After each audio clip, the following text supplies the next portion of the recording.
नमस्कार, मैं डॉक्टर चुन्नन कुमारी आज की हिंदी कक्षा में आप सबका स्वागत करती हूँ।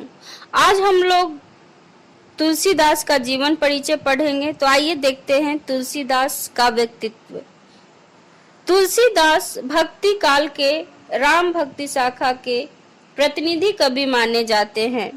इनका काव्य हिंदी साहित्य का गौरव है। महाकवि तुलसीदास का जन्म 1543 ईस्वी में उत्तर प्रदेश के बांदा जिले के राजापुर गांव में हुआ था। उनके पिता का नाम आत्माराम दुबे और माता का नाम तुलसी था। ये मूल नक्षत्र में पैदा हुए थे। इस नक्षत्र में बालक का जन्म अशुभ माना जाता है, इसलिए उनके माता पिता ने उन्हें जन्म से ही त्याग दिया था। पिता एवं मातृ स्नेह से वंचित होने के कारण बालक तुलसीदास को दर दर भटकना पड़ा और कष्टपूर्ण बचपन व्यतीत करना पड़ा।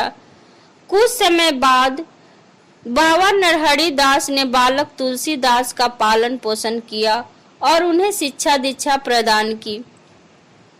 तुलसीदास का विवाह दीनबंधु दास की पुत्री रत्नावली से हुआ।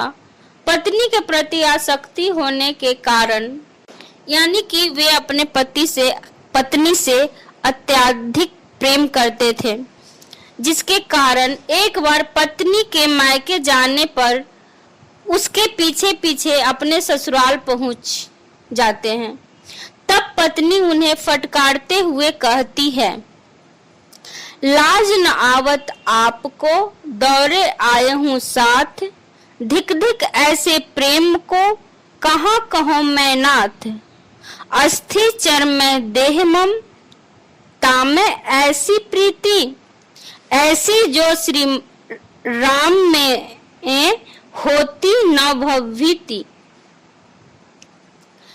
पत्नी के इस फटकार ने तुलसीदास को महान राम भक्त एवं महाकवि बना दिया। उनका समस्त जीवन प्रवाह ही बदल गया, यानी कि जिस वक्त उनकी पत्नी ने उन्हें डांटा और फटकारा, उसी वक्त से उनकी जीवन की दशा ही बदल गई। उसके बाद तुलसीदास ने तप एवं साधना आरंभ कर दी। रामानंद से राम भक्ति की दीक्षा ली और उन्हें अपना गुरु माना। उन्होंने चारों वेद, षड दर्शन, इतिहास, पुराण, स्मृतियां, काव्य आदि की शिक्षा काशी में 15 वर्षों तक रहकर प्राप्त की। उन्होंने काशी व चित्रकूट में रहकर अनेक काव्यों की रचना की। सन 1623 ईस्वी में सावन शुक्ल सप्तमी के दिन तुलसीदास ने अस्सी घाट पर अपना प्राण त्याग दिए। उनकी मृत्यु के बारे में कहा जाता है, संवत 1680, 80 गंग के तीर, श्रावण शुक्ल सप्तमी, तुलसी तजे शरीर। अब हम लोग उनकी रचनाओं के विषय में जानेंगे कि उन्होंने क्या रचनाएं की। तो रामचरितमानस तुलसीदास द्वारा रचित विश्व प्रसिद्ध रचना है। इसके अतिरिक्त उनकी 12 और प्रामाणिक रचनाएं बताई जाती हैं, जो इस प्रकार है, रामलला नहछु, वैराग संदीपनी, बरवे रामायण, पार्वती मंगल, जानकी मंगल, रामाज्ञा प्रश्न, दोहावली, कवितावली, गीतावली, श्री कृष्ण गीतावली, विनय पत्रिका, हनुमान बाहुक आदि। इसके अतिरिक्त कुछ अन्य कृतियां भी बताई जाती है जो अप्रामाणिक और असंदिग्ध है। अब उनके काव्यगत विशेषताओं के विषय में हम लोग जानेंगे। तो आइए देखते हैं उनकी काव्यगत विशेषताएं। गोस्वामी तुलसीदास हिंदी के उच्च शिखर पर प्रतिष्ठित महाकवि हैं। सार्वभौम काव्य प्रतिभा से संपन्न तुलसीदास की संवेदना गहन और व्यापक थी। इनके काव्य पर हिंदी भाषा, साहित्य और समाज को गर्व है। इन्होंने अपने बौद्धिक रचना द्वारा ऐसा आदर्श उपस्थित कर दिया जो अतुलनीय है।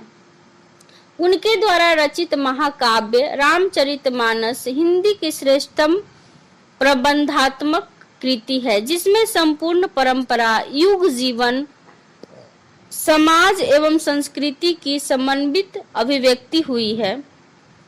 काव्य शैलियों में भी उन्होंने व्यापक सूझबूझ, उदारता, मनस्विता और लोकवाद का परिचय दिया है। प्रबंध और गीति शैलियों को अपनाते हुए उन्होंने अपने युग की